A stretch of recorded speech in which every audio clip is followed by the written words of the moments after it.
Hello everyone, मैं Bhagirath Singh easy step classes में आपका स्वागत करता हूं। आज के लेक्चर का टॉपिक है डेटा टाइप्स पार्ट 1। आज के टॉपिक में जो पॉइंट्स हम डिस्कस करेंगे वो हैं डेटा टाइप्स क्या होते हैं, कैरेक्टर डेटा टाइप्स के बारे में डिटेल में डिस्कस करेंगे, आस्की वैल्यू को एग्जाम्पल से समझने की कोशिश करेंगे, साइन और अनसाइन डेटा टाइप्स क्या होते हैं और कुछ प्रोग्रामिंग लॉजिक डेवलप करने के लिए कुछ हम अपने लॉजिक क्लियर करेंगे कुछ प्रोग्राम की हेल्प से। तो आइए शुरू करते हैं। पिछले लेक्चर यानी लेक्चर 4 में हमने वेरिएबल के बारे में डिस्कस किया था। वेरिएबल डिक्लेयर करने का सिंटेक्स हमने समझा था कि किस तरह से वेरिएबल को डिक्लेयर किया जाता है। पहली चीज़ थी ये कि वेरिएबल को डिक्लेयर करने के लिए हमें उसका डेटा टाइप बताने की ज़रूरत होती है। अब इस डेटा टाइप को और वेरिएबल और मेमोरी रिक्वायरमेंट को पहले हम समझने की कोशिश करते हैं। जब भी हम कोई वैल्यू या डेटा स्टोर कराना चाहते हैं तो हमें रैम की ज़रूरत पड़ती है। इस रैम में हम किसी वैल्यू या डेटा को स्टोर करने के लिए वेरिएबल डिक्लेयर करते हैं, यानी किसी मेमोरी लोकेशन को बुक करते हैं और उसको एक नाम दे देते हैं। इस मेमोरी लोकेशन में हम डेटा या वैल्यू स्टोर कर सकते हैं। अब क्वेश्चन आता है कि मैं इसमें किस किस तरह का डेटा या वैल्यू स्टोर कर सकता हूँ। तो पहले देखते हैं कि डेटा या वैल्यू जो हम काम में लेते हैं वो किस किस तरह की हो सकती है। हमारा डेटा या वैल्यू कोई सिंगल कैरेक्टर हो सकता है। सी लैंग्वेज में सिंगल कैरेक्टर को सिंगल कोट से रिप्रेजेंट करते हैं। हम अपने प्रोग्राम में डेटा के रूप में कोई नाम या स्ट्रिंग, जिसको कि हम डबल कोट में रिप्रेजेंट करते हैं, इनको भी काम में लेते हैं। इसके अलावा कोई स्मॉल इंटीजर वैल्यू भी काम में लेते हैं। लार्ज इंटीजर वैल्यूज़ भी हम अपने प्रोग्राम में काम में लेते हैं और इसके अलावा डेसिमल पॉइंट्स नंबर को भी हम अपने प्रोग्राम में काम में लेते हैं। अब क्वेश्चन ये आता है कि जो मेमोरी लोकेशन बुक करी है जिसको नाम हमने दिया है ए, क्या उसमें मैं एक सिंगल कैरेक्टर स्टोर कर सकता हूँ? क्या उसमें हम स्ट्रिंग या कोई नाम या कोई एड्रेस स्टोर कर सकते हैं? क्या उसमें हम कोई पॉइंट वाले नंबर स्टोर कर सकते हैं? हम किस तरह का डेटा या वैल्यू मेमोरी लोकेशन में स्टोर करना चाहते हैं, इसके लिए हमें ज़रूरत पड़ती है डेटा टाइप्स की। अलग अलग डेटा को या वैल्यू को स्टोर करने के लिए अलग अलग साइज़ की ज़रूरत पड़ती है। जैसे कोई वैल्यू या डेटा 1 बाइट में स्टोर हो सकता है, किसी डेटा या वैल्यू को 2 बाइट की ज़रूरत होती है और किसी डेटा या वैल्यू को हमें उससे ज़्यादा मेमोरी की भी रिक्वायरमेंट हो सकती है। यानी डेटा को स्टोर करने के लिए कितनी मेमोरी रिक्वायर्ड है, हम उसमें किस तरह की डेटा या वैल्यू स्टोर करना चाहते हैं, उसकी रेंज क्या होगी, यानी डेटा के टाइप और डेटा के साइज़ के अकॉर्डिंग हम किसी पर्टिकुलर डेटा टाइप को सेलेक्ट करते हैं वैल्यू स्टोर करने के लिए। मान लेते हैं हमें इंटीजर वैल्यू 90 को स्टोर करना चाहते हैं, तो 90 को स्टोर करने के लिए 1 बाइट काफ़ी है। अगर हम इसको स्टोर करने के लिए 4 बाइट्स बुक कर लेते हैं तो सीधे सीधे हम 3 बाइट्स वेस्ट कर रहे हैं। मेमोरी वेस्ट करने से हमारी एप्लीकेशन या प्रोग्राम की परफॉर्मेंस कम हो जाती है। एग्जाम्पल के लिए समझें कि कहीं बाहर घूमने जाना है और मैं अपने रुकने के लिए किसी होटल में 2 रूम बुक करा लूँ। रहना मुझे अकेले है और मैंने रूम बुक करा लिए 2, यानी मैं अपनी मनी का वेस्टेज कर रहा हूँ। अब हम देखते हैं कि डेटा टाइप्स किस किस प्रकार के होते हैं। सी लैंग्वेज में डेटा टाइप्स को जनरली हम 3 पार्ट में डिवाइड करते हैं। प्राइमरी या फंडामेंटल डेटा टाइप्स, जिन्हें हम प्रिमिटिव और बेसिक डेटा टाइप्स भी कहते हैं, डिराइव्ड डेटा टाइप्स और user defined data types. Primary या फंडामेंटल डेटा टाइप्स को फर्दर हम 4 पार्ट में डिवाइड करते हैं, कैर, इंट, फ्लोट और वॉइड। ये चारों कीवर्ड हैं। यहाँ कैर, इंट और फ्लोट डेटा के टाइप्स के बारे में बताते हैं, जबकि वॉइड जनरली फंक्शन में काम में लिया जाता है। तो इस वॉइड डेटा टाइप के बारे में हम जब फंक्शन डिस्कस करेंगे उस समय पढ़ेंगे। डिराइव्ड डेटा टाइप को बनाने के लिए बेसिक या प्राइमरी डेटा टाइप्स की ज़रूरत होती है, जैसे एरे, पॉइंटर, स्ट्रिंग। इसी तरह से अगर हमारी रिक्वायरमेंट कुछ अलग है या हम अपना कोई डेटा टाइप बनाना चाहते हैं तो वो कहलाते हैं यूजर डिफाइंड डेटा टाइप्स, जैसे टाइप डेफ, एनम, स्ट्रक्चर और यूनियन। डिराइव्ड डेटा टाइप्स और यूजर डिफाइंड डेटा टाइप्स एक अलग टॉपिक हैं, तो हम इनके बारे में डिटेल में इनके टॉपिक के साथ स्टडी करेंगे। अभी हम फोकस करेंगे प्राइमरी या बेसिक डेटा टाइप्स पर। सबसे पहले हम कैरेक्टर डेटा टाइप के बारे में डिस्कस करते हैं। कैरेक्टर डेटा टाइप को मेमोरी में 1 बाइट मिलते हैं, यानी 8 बिट। कैरेक्टर डेटा टाइप को हम 2 टाइप में डिवाइड करते हैं, साइंड कैरेक्टर और अनसाइंड कैरेक्टर। यहाँ साइंड और अनसाइंड कीवर्ड हैं। साइंड कैरेक्टर नेगेटिव और पॉजिटिव दोनों तरह की वैल्यू स्टोर कर सकता है, जबकि अनसाइंड कैरेक्टर में हम पॉजिटिव नंबर ही स्टोर कर सकते हैं। अगर हम वेरिएबल डिक्लेयर करते समय साइंड या अनसाइंड नहीं लिखते हैं तो बाय डिफ़ॉल्ट कंपाइलर इनको साइंड टाइप का मानता है। मान लेते हैं कि ये 1 बाइट मेमोरी मिली है कैरेक्टर डेटा टाइप को। इसमें जो ग्रे कलर में फर्स्ट बिट है ये MSB कहलाती है, यानी मोस्ट सिग्निफिकेंट बिट। ये साइन बिट कहलाती है, जिससे हमें मालूम चलता है कि इस बाइट में नंबर पॉजिटिव है या फिर नेगेटिव। मान लेते हैं कि हम इसमें नंबर नेगेटिव स्टोर करना चाहते हैं। 1 रिप्रेजेंट करेगा कि इस बाइट में जो नंबर है वो नेगेटिव है। तो पहले हम नेगेटिव नंबर की रेंज निकाल लेते हैं। मान लेते हैं कि बाकी की 7 बिट में 1 है। 2⁻7 यानी 128 वैल्यू हम इसमें स्टोर कर सकते हैं। क्योंकि साइन बिट में 1 है, इसलिए ये जो 128 है नेगेटिव का होगा, यानी हम इसकी जो रेंज है वो है -128 तक नंबर हम स्टोर कर सकते हैं। ये तो हुआ नेगेटिव साइड। अब हम देखते हैं कि पॉजिटिव नंबर हम इसमें कितना स्टोर कर सकते हैं। तो देखते हैं, अगर हमें कोई पॉजिटिव नंबर स्टोर करना है, साइन बिट बताएगा हमें कि नंबर ये पॉजिटिव है, क्योंकि साइन बिट में 0 है। अब अगर हम इस पॉजिटिव नंबर की रेंज निकालें कि मैक्सिमम हम कितना नंबर स्टोर कर सकते हैं, तो देखिए मान लेते हैं सभी बिट में 1 है, तो हमने इसकी रेंज निकाली 2⁻7 यानी 128। क्योंकि इसमें 0 भी है, तो 0 से हम नंबर स्टोर करेंगे तो 0 से 127, तो टोटल हो जाएंगे 128। तो 0 से प्लस 127 नंबर तक इसमें स्टोर किया जा सकता है। यानी साइंड कैरेक्टर डेटा टाइप की रेंज हुई -128 से +127, ये इसकी रेंज है। और ये साइंड कैरेक्टर पॉजिटिव और नेगेटिव दोनों तरह के नंबर को स्टोर कर सकता है। अब हम देखते हैं अनसाइंड कैरेक्टर। तो अनसाइंड कैरेक्टर यानी केवल नंबर पॉजिटिव ही होगा, हमें साइन बिट की ज़रूरत नहीं है इसमें, तो सभी बिट में वैल्यू स्टोर कर सकते हैं। मान लेते हैं सभी बिट में 1 है, तो इसकी हम रेंज निकालते हैं 2⁸ यानी 256। लेकिन नंबर क्योंकि 0 से स्टार्ट होता है, तो 0 to 255 तक हम इसमें नंबर स्टोर कर सकते हैं। ये इसकी रेंज है। और ये अनसाइंड कैरेक्टर केवल पॉजिटिव नंबर को ही स्टोर कर सकता है। आगे बढ़ने से पहले हम आस्की वैल्यूज़ के बारे में देखते हैं।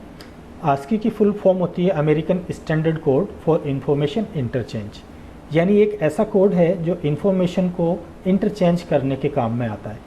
इंग्लिश लैंग्वेज में जितने भी कैरेक्टर, सिंबल्स या स्पेशल सिंबल्स होते हैं, उन सब को आस्की ने एक कांस्टेंट इंटीजर वैल्यू प्रोवाइड करा रखी है जो फिक्स्ड होती है, जिनको हम चेंज नहीं कर सकते।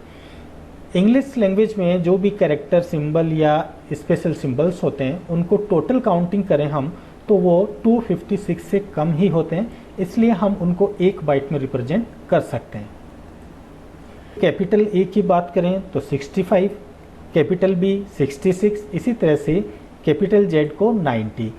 इसी तरह से स्मॉल ए की आस्की वैल्यू है 97, स्मॉल बी की 98 और स्मॉल जेड की 122। डिजिट्स को भी आस्की वैल्यू प्रोवाइड की है, जैसे 0 की आस्की वैल्यू है 48, 1 की 49, इसी तरह से 9 की है 57। इसके अलावा जितने भी सिंबल्स हैं या स्पेशल सिंबल्स हैं, उन सबको भी आस्की वैल्यू प्रोवाइड की है। जैसे क्वेश्चन मार्क की है 63, @ सिंबल की आस्की वैल्यू है 64, यहाँ तक कि एंटर की भी आस्की वैल्यू है 10। यानी एक लैंग्वेज के सारे अल्फ़ाबेट, सिंबल, डिजिट्स और स्पेशल सिंबल्स को कोई ना कोई आस्की वैल्यू यानी कांस्टेंट इंटीजर वैल्यू प्रोवाइड की गई है। अब हम इनको एग्जाम्पल से समझते हैं। एक हम छोटा सा प्रोग्राम बनाते हैं जिसमें हमने stdio.h और conio.h तो हेडर फाइल इंक्लूड करी, क्योंकि इसमें जो फंक्शन है हम उनको काम में लेने वाले हैं। void मेन एक फंक्शन है जहाँ से प्रोग्राम का एग्जीक्यूशन स्टार्ट होता है। मान लेते हैं हमें एक वेरिएबल की ज़रूरत है जिसमें हम कैरेक्टर टाइप की वैल्यू स्टोर कराना चाहते हैं। तो जैसे ही ये स्टेटमेंट डिक्लेयर होगा हमें रैम में एक मेमोरी मिल जाएगी और उस मेमोरी को हमने नाम दिया ch। इसके बाद clr_scr एक ऐसा फंक्शन है जो कि कंसोल पे अगर पहले से कुछ लिखा हुआ हो, मॉनिटर पे पहले से कुछ लिखा हुआ हो, उसको क्लियर कर देता है। इस स्टेटमेंट से हम a को इस मेमोरी लोकेशन में स्टोर कराना चाहते हैं। a एक कैरेक्टर है क्योंकि हमने इसको सिंगल कोट में लिखा है। ये a इस मेमोरी लोकेशन में a की फॉर्म में स्टोर नहीं रहेगा, तो फिर स्टोर क्या रहेगा, इसकी ASCII वैल्यू, यानी कैपिटल A की ASCII वैल्यू है 65। तो 65 का भी बाइनरी इक्विवेलेंट कोड इस मेमोरी लोकेशन में स्टोर रहेगा। हम यहाँ मान लेते हैं कि इसकी ASCII वैल्यू 65 है और 65 स्टोर होगा इस मेमोरी लोकेशन में। printf यहाँ देखो एक फंक्शन है। इस printf फंक्शन के बारे में डिटेल में हम आगे पढ़ेंगे। अभी सिर्फ हम इतना समझ लेते हैं कि printf फंक्शन के थ्रू हम किसी मैसेज को या किसी वेरिएबल की वैल्यू को स्क्रीन पर प्रिंट कराते हैं। printf में जो डबल कोट में हमने लिखा है कैरेक्टर एज, ये कहलाता है फॉर्मेट स्ट्रिंग, और इसमें हमने जो %c लिखा है ये कहलाता है फॉर्मेट स्पेसिफायर। इनके बारे में भी हम डिटेल में आगे देखेंगे, पर अभी कुछ चीज़ समझना ज़रूरी है। ये फॉर्मेट स्पेसिफायर बताएगा कि हम किस तरह की वैल्यू प्रिंट करना चाहते हैं। यहाँ जो ch वेरिएबल है हम इसकी वैल्यू प्रिंट करना चाहते हैं, तो इस %c की जगह, इस फॉर्मेट स्पेसिफायर की जगह ch की वैल्यू प्रिंट हो जाएगी। यानी अभी स्टोर क्या है 65, %c बता रहा है कि ये एक कैरेक्टर प्रिंट होगा, तो 65 जो कांस्टेंट इंटीजर वैल्यू है उसका इक्विवेलेंट कैरेक्टर है कैपिटल A, तो आउटपुट में प्रिंट होगा कैरेक्टर इज A। तो printf में डबल कोट में हम जो लिखते हैं वो वैसा का वैसा प्रिंट हो जाता है, और फॉर्मेट स्पेसिफायर की जगह वो वैल्यू प्रिंट होगी जो हम प्रिंट कराना चाहते हैं। एक और एग्जांपल से समझने की कोशिश करते हैं। हेडर फाइल्स इंक्लूड करने के बाद यहाँ हमने एक वेरिएबल डिक्लेयर किया ch, इसको मेमोरी अलॉट हो जाएगी। इस मेमोरी को हमने नाम दिया ch, clr_scr, और इसमें हमने असाइन किया ch equals to a। Single quote में लिखा है इसलिए ये क्या है, कैरेक्टर। तो स्टोर क्या रहेगा, इसकी ASCII वैल्यू का इक्विवेलेंट बाइनरी कोड। हम मान लेते हैं यहाँ स्टोर क्या रहेगा 65। अब अगर हम इसको प्रिंट कराते हैं तो देखें हमने इस बार %c उसकी जगह क्या काम में लिया, %d। ये बताता है कि हमें कोई इंटीजर वैल्यू प्रिंट करनी है। अब इंटीजर वैल्यू किसकी प्रिंट करनी है, वेरिएबल ch की। तो कैपिटल A की कांस्टेंट इंटीजर वैल्यू यानी 65 आउटपुट में प्रिंट हो जाएगी। एक और एग्जांपल से हम समझने की कोशिश करते हैं। हेडर फाइल्स इंक्लूड करने के बाद मेन फंक्शन में हमने लिखा कैरेक्टर ch इक्वल्स टू 2, तो यहाँ 2 को हमने सिंगल कोट में लिखा है। इसका मतलब ये न्यूमेरिक 2 नहीं है, ये एक कैरेक्टर है। तो इसको मेमोरी अलॉट हो जाएगी, और 2 की ASCII वैल्यू क्या है 50। तो 2 कैरेक्टर की ASCII वैल्यू है 50, इसलिए इस लोकेशन में स्टोर होगा 50। हम printf फंक्शन में लिख रहे हैं, तो हम प्रिंट करा रहे हैं ASCII value of %c is %d। देखिए यहाँ इस %c की जगह वैल्यू प्रिंट होगी ch की, यानी ch स्टोर क्या है 50, उसका कैरेक्टर क्या है 2, तो यहाँ होगा, और %d की जगह प्रिंट होगा ch की इंटीजर कांस्टेंट वैल्यू जो कि है 50। तो यहाँ आउटपुट क्या आएगा, ASCII वैल्यू ऑफ 2 इज 50। हम फॉर्मेट स्पेसिफायर जिस जगह लिखते हैं उसी जगह वेरिएबल की वैल्यू प्रिंट होती है। तो इस तरह से हम किसी भी कैरेक्टर की या सिंबल की ASCII वैल्यू को स्टोर करा सकते हैं और उसे अलग अलग फॉर्मेट में प्रिंट भी करवा सकते हैं। चाहे तो उसका कैरेक्टर प्रिंट करा सकते हैं, चाहे तो उसकी इक्विवेलेंट इंटीजर वैल्यू भी प्रिंट करा सकते हैं। अब हम साइन और अनसाइन कैरेक्टर डेटा टाइप के बारे में डिस्कस करते हैं। और इसे समझने के लिए हमें सिर्फ इस सर्किल को समझना होगा। ये सर्किल है साइंड कैरेक्टर का सर्किल। हम जानते हैं कि साइंड कैरेक्टर में जो रेंज होती है स्टोर करने की वो होती है -128 से पॉजिटिव के 127 तक। समझने के लिए इस सर्किल में हम उन नंबर को मार्क कर देते हैं। जैसे मान लेते हैं ये नंबर हो गया 0। अब क्लॉकवाइज ये नंबर आगे चलेगा, 1 होगा, 2 होगा, और पॉजिटिव जो इसकी रेंज है वो है 127, और नेगेटिव नंबर तो -1, -2, और इस तरह से हम देखें तो नेगेटिव नंबर की जो रेंज होती है वो होती है -128। तो इस तरह से साइंड कैरेक्टर डेटा टाइप में -128 से पॉजिटिव के 127 तक नंबर हम स्टोर कर सकते हैं। अब इसी को हम एक एग्जांपल से समझेंगे और अपने लॉजिक को क्लियर करेंगे, जिससे हम किसी भी वैल्यू को प्रेडिक्ट कर सकते हैं कि वो क्या स्टोर होगा। तो हम एक प्रोग्राम बनाते हैं। इस प्रोग्राम में हमने साइंड कैरेक्टर CH एक वेरिएबल डिक्लेयर किया, तो मेमोरी अलॉट होगी, और इसके बाद CLR SCR फंक्शन। अब हम CH में वैल्यू असाइन कर रहे हैं 130, लेकिन साइंड कैरेक्टर में वैल्यू हम मैक्सिमम कौन सी स्टोर कर सकते हैं? पॉजिटिव 127, और इसमें हम स्टोर करना चाह रहे हैं 130। तो देखिए ये वैल्यू किस तरह से स्टोर रहेगी, 130 यानी 3 पॉइंट्स आगे। तो ये जो पॉइंटर है ये 3 पॉइंट्स आगे मूव होगा। ये पॉइंटर क्लॉकवाइज मूव होता है, तो ये पॉइंटर 127 से क्लॉकवाइज 3 पॉइंट आगे शिफ्ट होगा, यानी ये पहुंच गया -126 पर। इसलिए इस लोकेशन में जो वैल्यू स्टोर रहेगी वो होगी -126। अब इसको हम प्रिंट करा रहे हैं %DCH, और आउटपुट में -126 आएगा, ना कि 130। इसी तरह से अब हम समझते हैं अनसाइंड कैरेक्टर सर्किल। सेम बिल्कुल ऐसा ही होगा। फर्क कितना है कि अनसाइंड कैरेक्टर सर्किल में हम केवल पॉजिटिव वैल्यू स्टोर कर सकते हैं 0 to 255। ये इसकी नंबरिंग है, 0 से स्टार्ट होगी, और क्लॉकवाइज यहाँ पर 127, और फिर आगे नेक्स्ट नंबर इंक्रीज होंगे क्लॉकवाइज, और लास्ट में आता है 255। इसको भी हम एग्जाम्पल से समझते हैं। हमने एक कोड लिखा अनसाइंड कैरेक्टर CH। अनसाइंड यानी पॉजिटिव वैल्यू स्टोर कर सकता है, तो एक वेरिएबल डिक्लेयर किया, लोकेशन हमें मिल जाएगी, और उसके बाद इसमें स्टोर हम करा रहे हैं 257, जबकि इसकी मैक्सिमम रेंज कितनी होती है 255। पॉइंटर अभी किस पोजीशन पर है? मैक्सिमम नंबर पर, यानी 255 पर। इसमें 257 स्टोर कैसे रहेगा? 2 पॉइंट ये पॉइंटर आगे मूव कर जाएगा क्लॉकवाइज, 2 पॉइंट आगे मूव करेगा, यानी अब ये किस नंबर को इंडिकेट कर रहा है? 1 को। तो इसलिए इस लोकेशन में क्या स्टोर होगा? 1। अब इसको हम प्रिंट कराएंगे तो ये 1 प्रिंट होगा, ना कि 257।